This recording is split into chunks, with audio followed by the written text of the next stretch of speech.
This week, Trackdown highlighted a suspect who terrorized a Fort Worth McDonald's and fired at an employee during a robbery attempt.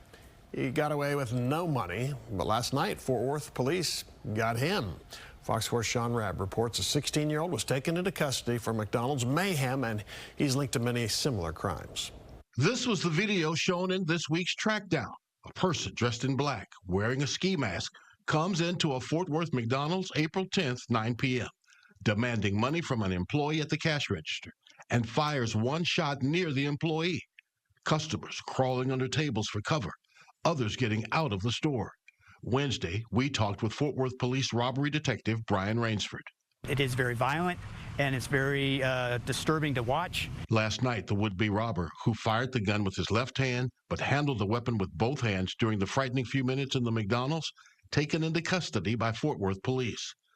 While this may have been the 16-year-old's first attempt at robbing a restaurant with people in it, police say he's terrorized workers in other businesses like stores across Fort Worth, and multiple offenses have been linked to his actions.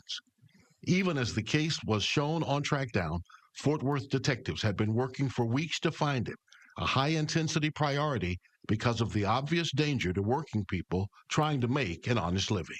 This is a violent individual. He fired shots during a robbery in a restaurant full of people on a weeknight at 9 o'clock in the evening. Sean Rabb, Fox 4 News. Great work. Just hours after we featured that on Fox 4 News. The man is in custody. Police also say they recovered evidence connecting that teenager to several crimes, including the weapon used, and they want to thank the public for all the help and support. Trackdown has helped with the arrest of 197 people for crimes committed in North Texas. You can watch past Trackdown stories right now and maybe help solve even more crimes. Go to the Fox 4 YouTube page, youtube.com/Fox4.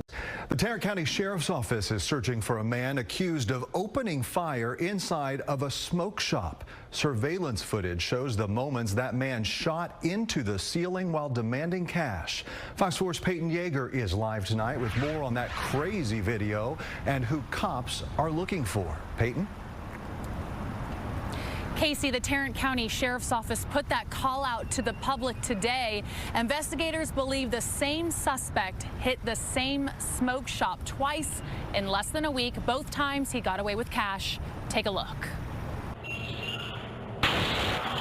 An Azle smoke shop clerk closing for the night at 1 a.m. April 18th, startled when an armed suspect in a hood walks in. The clerk held at gunpoint and told to hand over money.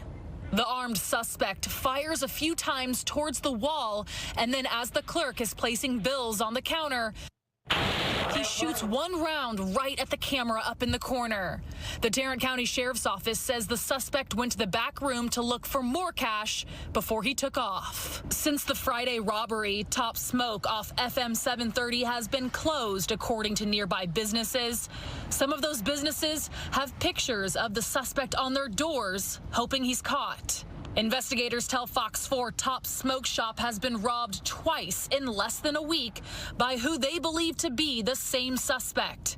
This daytime surveillance video is from a bar next door. On April 12th at 10 a.m., a man in dark-colored clothing grabs a gun out of his backpack and robs the smoke shop. A few minutes later, the suspect leaves with cash, according to deputies. The robbery was successful the first time. He just did not indicate the amount of violence that he did with the weapon the second time. With the concern the suspect is escalating in violence, the Tarrant County Sheriff's Office is now asking the public to help identify this man. We believe he's dangerous.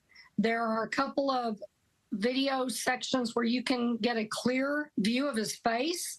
We believe that somebody knows who he is. Investigators also tell me, Casey, both times the suspect came and left on foot. So investigators believe there's a high chance he lives in that area in Azle. If you know anything, you're asked to contact the Tarrant County Sheriff's Office. Casey? Yes, hopefully somebody recognizes that person and they can call police and get him behind bars. Peyton Yeager live for us tonight. Peyton, thank you. The largest school districts in North Texas saw a drop in their performance ratings from the Texas Education Agency. Fort Worth ISD went from a B rating to a D rating. The A through F ratings are meant to serve as district report cards, so clearly Fort Worth ISD is not doing so well. To compare the metrics from the year 2022 to 2023, Dallas, Arlington, Mesquite, and Richardson all went from B grades to C. Fort Worth went to D. And it now risks the state taking the district over. Fox 4's David Santandri spoke to district leaders today. David. Yeah, Steve, that's a drastic drop from a B to a D. The Fort Worth ISD, however, believes it is moving forward in the right direction, but this comes at a time when some have speculated that it might be a good idea for some management intervention from the state. You might describe Diamond Hill Jarvis High as an average Fort Worth ISD school. The problem, Fort Worth ISD has the lowest average rating in the state amongst larger districts. Jarvis High has a D rating. That's the district average. 43 Fort Worth ISD schools have an F rating. That's all according to Texas Education Agency's long-awaited accountability ratings, released Thursday morning.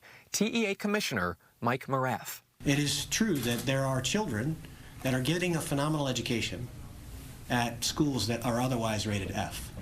It's also true that the majority of children at those schools are not getting a good education at all. The ratings are from 2023. A lawsuit from a group of districts, including Fort Worth ISD, had previously blocked the release.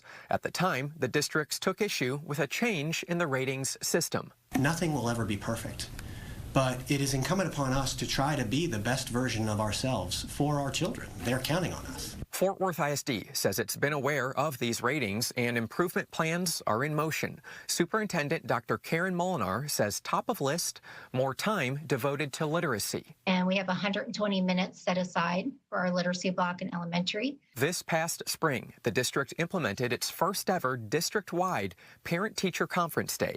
It'll host 2 next school year. We always try to figure out ways to get more parent engagement. The superintendent says its own data suggests the district is already moving up from a D rating to a C rating. Fort Worth Mayor Maddie Parker supports the superintendent who was just sworn in this spring after former superintendent Dr. Angelica Ramsey resigned last fall. These ratings, while I know it may feel like a blow to some, those of us that have been following public education, specifically Fort Worth ISD, for quite some time, we knew where we were going to be. And we just have to use it as a launching point to move forward as a community. And I'm fully confident that Dr. Molinar and this school board are on the right path.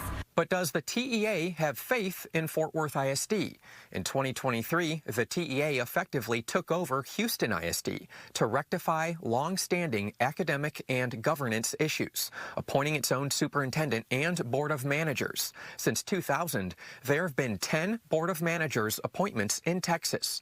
None, however, in North Texas. The Fort Worth mayor believes, in this case, there's no need for a takeover. I want to keep our leadership local. The TEA tells me it cannot comment or speculate on possible interventions. I did ask the superintendent of Fort Worth ISD earlier today if she has had specific conversations with the TEA or state leaders about an intervention. She says no. Keep in mind, these scores are from 2023, and even since then, Fort Worth ISD has consolidated or closed some schools that were rated with those troubling grades. Steve, back to you. All right, David, they have some work to do. Thank you very much. President Trump also marked 100 days in office. That'll happen next week as he approaches that milestone. Polls show Americans are pleased with his work on border security, but a little bit anxious about the economy. Fox's Rebecca Castor has the story. President Trump marks 100 days in office next week, but new polling shows voters see little to celebrate. The latest Fox News polling finds border security is the only issue where a majority of voters approve of Trump's work.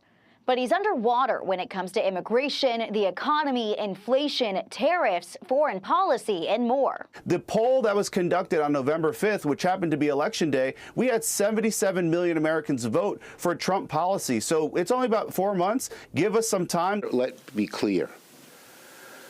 Donald Trump is feeling the heat from Democrats and across America about how bad these tariffs are. This polling is a new low for Trump on the economy, an issue many Americans say was their deciding factor this election. His ever-evolving tariffs have thrown the markets into a spin, but the president remains optimistic the U.S. will come out on top. In the end, I think what's going to happen is we're going to have great deals. If President Trump was inking trade deals with other countries, it would have sort of an effect where it put pressure on China. But at the moment, he's not getting that. And as a result, it's kind of this dance, who's going to call who first. He hasn't spoken to Xi since he entered office. And he wants that call. And I'm not sure it's going to happen.